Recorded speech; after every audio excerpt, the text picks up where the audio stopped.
CTET 2015 question paper बाल विकास व शिक्षा शास्त्र। शैशव काल की अवधि कितनी होती है? जन्म से लेकर 2 वर्ष तक शैशव काल की अवधि मानी जाती है।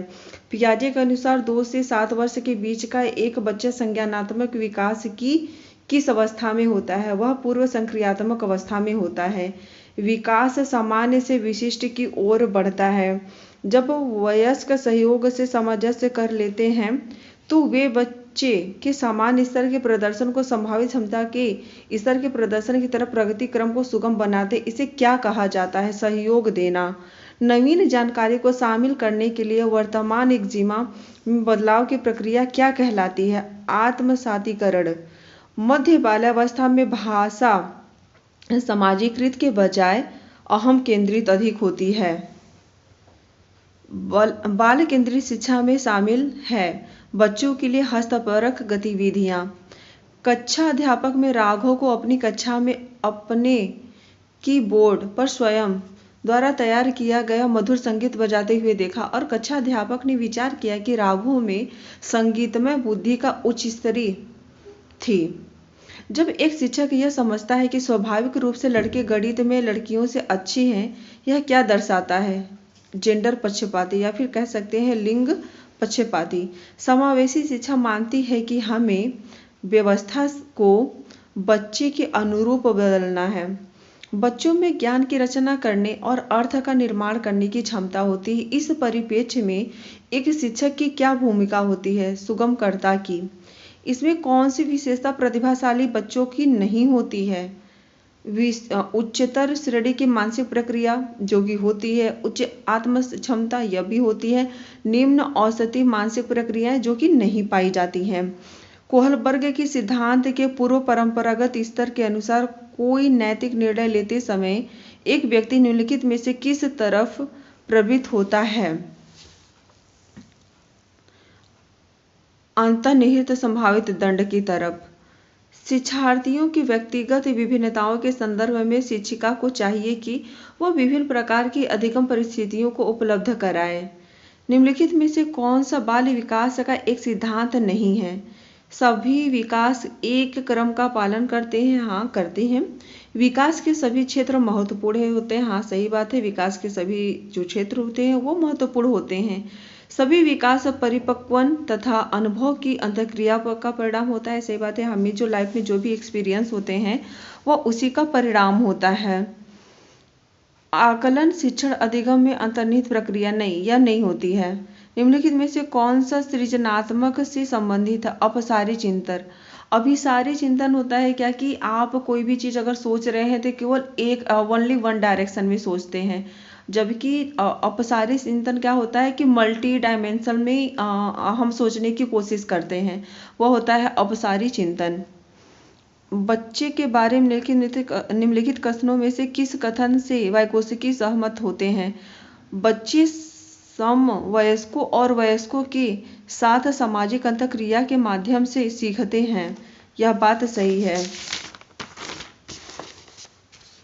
अगला, जैसा कि बच्चे जो होते हैं वो जिज्ञासु प्राणी होते हैं जो अपने चारों ओर के जगत को खोजने के लिए अपने ही तर्कों और क्षमताओं का उपयोग करते हैं। ये बात सही है। जो छोटे बच्चे होते हैं ना, उनको उनके अगल बगल जो भी चीज़ें घटती रहती है वो उन चीज़ों से सीखने की कोशिश करते हैं और उन चीज़ों को जानने की उनके अंदर काफ़ी ज़्यादा जिज्ञासा भी पाई जाती है। बच्चों की त्रुटियों के बारे में लिखित में से कौन सा कथन सत्य है? बच्चों की त्रुटियां उनके सीखने की प्रक्रिया का अंग है। सही बात है। अगर एक बच्चा अपने सीखने के दौरान अगर वो गलतियां नहीं करता है तो वो फिर सीखेगा क्या? वो नई चीज़ों का इन्वेंशन कैसे करेगा या फिर उसके अंदर वो जो जिज्ञासा है वो कैसे पनपेगी? तो उसके लिए बच्चों को त्रुटियां करना आवश्यक होता है। मतलब त्रुटियों से ही बच्चे जो है कि सीख करके आगे बढ़ते हैं। अध्यापक को यह सुनिश्चित करना चाहिए कि उसकी कक्षा में सभी विद्यार्थी अपने आप को स्वीकृत और सम्मानित समझे। इसके लिए शिक्षक को चाहिए कि वह अपने शिक्षार्थियों की सामाजिक और सांस्कृतिक पृष्ठभूमि की जानकारी प्राप्त करे और कक्षा में विविध मतों को प्रोत्साहित करे। सही बात है। एक जो शिक्षार्थी होता है या फिर कह सकते हैं कि जो एक छात्र होता है उसका सामाजिक परिवेश कैसा है, उसकी सांस्कृतिक पृष्ठभूमि कैसा है, इसके बारे में अगर हमें जानकारियाँ प्राप्त हो जाती हैं तो हमें क्लास में पढ़ाने में विभिन्न प्रकार के जो चीज़ें हैं वो प्रोत्साहित करती हैं। सुरेश सामान्य रूप से एक शांत कमरे में अकेले पढ़ना पसंद करता है, जबकि मदन समूह में अपने मित्रों के साथ पढ़ना चाहता है। यह उसके में अधिगम शैली में विभिन्नता के कारण, अधिगम मतलब होता है सीखना। जो हमारा सुरेश है वो रूम के अंदर रह करके पढ़ना पसंद कर रहा है, जबकि हमारा जो मदन है वो ग्रुप में रह करके पढ़ना पसंद कर रहा है। तो सीखने की जो क्षमता है, एक तो आत्म केंद्रित है, दूसरा जो है वो सोसाइटी से सीखने की कोशिश कर रहा है। तो ये अधिगम शैली है इसकी। अगला है भारत में भाषिक विभिन्नता बहुत है। इस संदर्भ में विशेषकर कक्षा 1 और 2 के प्राथमिक स्तर पर बहुभाषिक कक्षाओं के बारे में सर्वथा उपयुक्त कथन है। शिक्षार्थियों को अपनी मातृभाषा या स्थानीय भाषा का प्रयोग करने पर दंडित करना चाहिए, नहीं, ऐसी बात नहीं है। अगर जो बच्चा है वो अपनी मातृभाषा में किसी भी विषय को सीखता है तो वो जल्दी उस चीज़ को सीख जाता है, लेकिन वो अगर उसकी मातृभाषा में अगर उस चीज़ को नहीं सिखाया जाता है तो वो जल्दी नहीं सीख पाता है, इसलिए यह बात गलत है। विद्यालय में उन्हीं बच्चों को प्रवेश दिया जाए जिनकी मातृभाषा वही हो जो शिक्षा के लिए अपनाई जा रही है, नहीं, ऐसी बात नहीं है। जो बच्चा जो है जो अपने परिवार में जो भाषा सीख कर आया है या फिर उसके परिवेश में जो जिस भाषा में उसका लालन पालन हुआ है, अगर उसी लैंग्वेज में बच्चे को सिखाया जाता है तो वो जल्दी उन चीज़ों को सीख लेता है।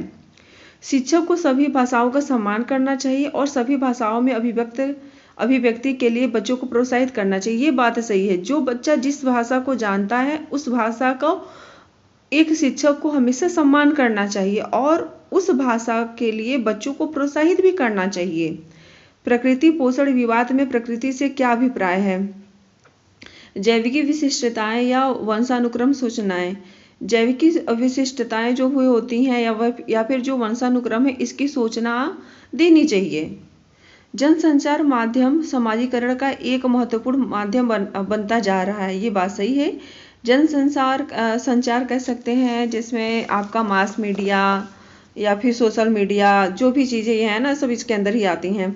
जनसंचार माध्यमों की पहुंच बढ़ रही है और जनसंचार माध्यम अभिवृत्तियों, मूल्यों और विश्वासों को भी प्रभावित करता है। बच्चे किस प्रकार से सीखते हैं? नीचे दिए गए कथनों में से कौन सा इस प्रश्न के विषय में सही नहीं है? बच्चे केवल कक्षा में सीखते हैं, नहीं, बच्चे केवल कक्षा में नहीं सीखते, ये बात गलत है। बच्चे तो परिवेश से भी सीखते हैं, अपने दोस्तों से भी सीखते हैं, अपने परिवार में भी सीखते हैं, समाज से भी सीखते हैं, तो हर एक जगह से सीखते हैं। ये बात गलत है कि केवल बच्चा जो है वो केवल कक्षा में सीखता है। प्राथमिक विद्यालय शिक्षक को अपने शिक्षार्थियों को अभिप्रेरित करने के लिए, मतलब मोटिवेट करने के लिए निम्नलिखित में से किस रणनीति को अपनाना चाहिए? तो हमें जो है बच्चों को उनकी रुचियों के अनुसार अपने लक्ष्य निर्धारित करने और उन्हें पाने के उद्यम में सहायता करना चाहिए। मतलब अगर कोई बच्चा कोई अपना लक्ष्य निर्धारित करता है तो टीचर को चाहिए कि जो लक्ष्य बच्चे ने निर्धारित किया है कि हाँ, आज उसे 1 से लेकर 100 तक पहाड़ा याद करना है, तो उस चीज़ को याद करवाने में बच्चे को मदद करनी चाहिए शिक्षक को। ये चीज़ है। आ जाइए आगे चलते हैं। क्वेश्चन नंबर 28, कौन सा समाजीकरण का एक प्रमुख कारक है? परिवार समाजीकरण का सबसे प्रमुख कारक माना जाता है। बच्चों को क्वेश्चन नंबर 29, समूह कार्य देना एक प्रभावी शिक्षण रणनीति है। सीखने की प्रक्रिया में बच्चे एक दूसरे से सीखते हैं और परस्पर सहायता भी करते हैं। यह सबसे अच्छी रणनीति मानी जाती है प्रभावी शिक्षण की। क्वेश्चन नंबर 30, एक औसत बुद्धि वाला बच्चा यदि भाषा को पढ़ने एवं समझने में कठिनाई प्रदर्शित करता है तो यह क्या है? डिसलेक्सिया है। जाहिर सी बात है कि अगर कोई बच्चा पढ़ने संबंधी उसके अंदर अक्षमता पाई जा रही है तो उसके अंदर क्या है? डिसलेक्सिया है। लेकिन अगर उसके अंदर लेखन संबंधी कोई अक्षमता पाई जाती है तो उसको डिस्ग्राफिया कहते हैं। अगर उसको कैलकुलेशन से संबंधी, मतलब गणित में किसी भी प्रकार का अगर वो सॉल्व नहीं कर पा रहा है तो उसको बोलते हैं डिसकैलकुलिया। ठीक है, तो ये सारी चीज़ें हैं। ठीक है, मिलते हैं फिर अगली क्लास में। अगली हो जाएगी हमारी क्लास गणित की, जिसमें 31 से लेकर के 60 तक के क्वेश्चन हम लोग करेंगे। ठीक है, धन्यवाद। मिलते हैं फिर अगली कक्षा में।